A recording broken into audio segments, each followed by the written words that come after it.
মানুষ জীবনে অনেক কিছুই চায়, সম্পদ, সুখ, শান্তি, খ্যাতি। কিন্তু এই সব কিছুর মাঝে একটা প্রশ্ন থেকে যায়, আমাদের জীবনের উদ্দেশ্য কী?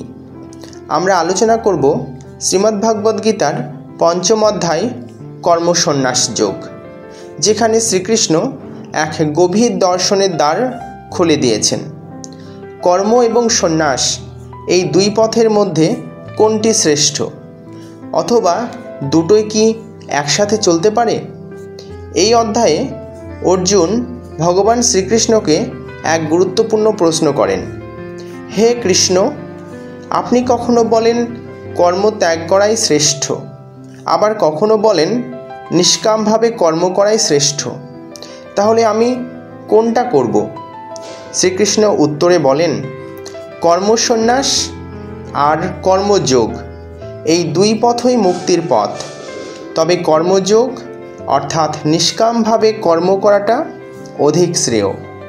এখানে নিষ্কাম মানে ফলের প্রতি আসক্ত না হয়ে নিজের কর্তব্য পালন করা। বাস্তব জীবনে অনেকেই ভাবে সংসার ছেড়ে দিয়ে আশ্রমে গিয়ে ব্রহ্মচর্য পালন করলেই মুক্তি পাওয়া যাবে। কিন্তু গীতা বলে সংসার ত্যাগে নয়, বরং সংসারের থেকেই মোহ ত্যাগ করাই আসল সন্ন্যাস। যেমন একজন ডাক্তার যদি রোগীকে আরোগ্য করার উদ্দেশ্যে কাজ করেন, নাম বা অর্থের জন্য নয়, তাহলে সেটাও কর্মযোগ। একজন মা যদি নিঃস্বার্থভাবে সন্তানের দেখাশোনা করেন, তাহলে সেটাও কর্মযোগ। একজন কৃষক যদি নিজের কর্তব্য নিষ্ঠা সহকারে পালন করেন, তাহলে তিনিও মুক্তির পথে চলেছেন। শ্রীকৃষ্ণ আরও বলেন, যে ব্যক্তি কর্মফলের প্রতি আসক্ত নয়, সে কর্ম করেও বন্ধনে পড়ে না। উদাহরণস্বরূপ বলা যায়, একটি পদ্মফুল যেমন জলে থেকেও জলমুক্ত থাকে, তেমনি একজন যোগী জগতে থেকেও জগতের আসক্তি থেকে মুক্ত থাকেন। আজকের দিনে আমরা সবাই ব্যস্ত, কাজ, পরিবার, ক্যারিয়ার, সোশ্যাল মিডিয়া। আমরা ভাবি সময় নেই ভগবানের জন্য, কিন্তু গীতা বলে ভগবানের জন্য আলাদা সময় লাগবে না, বরং সমস্ত কাজ যদি ভগবানের উদ্দেশ্যে করো, তাহলে সেই কাজই পূজা হয়ে ওঠে। এই অধ্যায় আমাদের শেখায় সত্যিকারের মুক্তি বাহ্যিক ত্যাগে নয়, অন্তরের আসক্তি ত্যাগে। ৫ম অধ্যায়ে শ্রীকৃষ্ণ বললেন, কর্ম ছেড়ে পালনও নয়, বরং ফলের প্রতি আসক্ত ত্যাগ করাই সেরা সন্ন্যাস।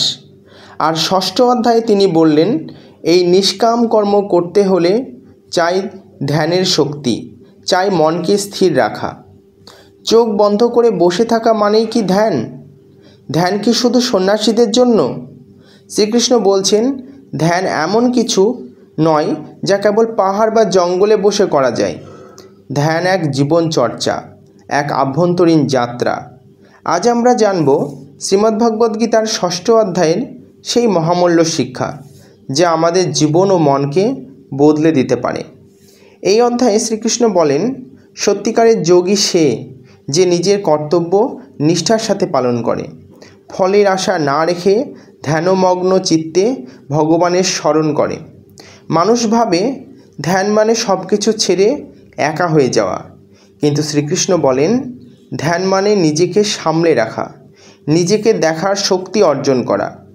এর বাস্তব উদাহরণ হলো, একজন গৃহিণী সকালে উঠে রান্না করছে, ছেলেমেয়ের দেখভাল করছে, কিন্তু তার মন ভগবানে স্থির।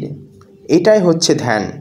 একজন কর্মচারী কাজের মাঝে নিজের ইগো, রাগ, লোভের সঙ্গে যুদ্ধ করে অন্তর থেকে বলে, সব কিছু তোমার ইচ্ছায় হোক ভগবান, সেও একজন যোগী।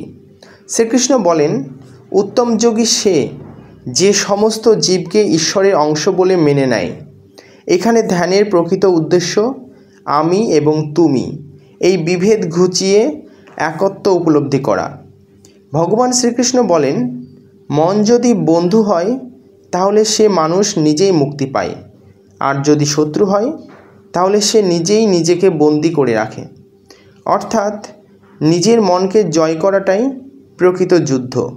বর্তমান যুগে সোশ্যাল মিডিয়া, ফোন, অফিসের চাপ, পারিবারিক টেনশন সব মিলিয়ে আমরা অস্থির। ধ্যানযোগ বলে এই অস্থিরতার মাঝেও স্থির হও। ধ্যান মানে চোখ বন্ধ করে পালিয়ে যাওয়া নয়, ধ্যান মানে জেগে থাকা, নিজেকে জানা, নিজের ঈশ্বর স্বরূপ সত্তাকে অনুভব করা।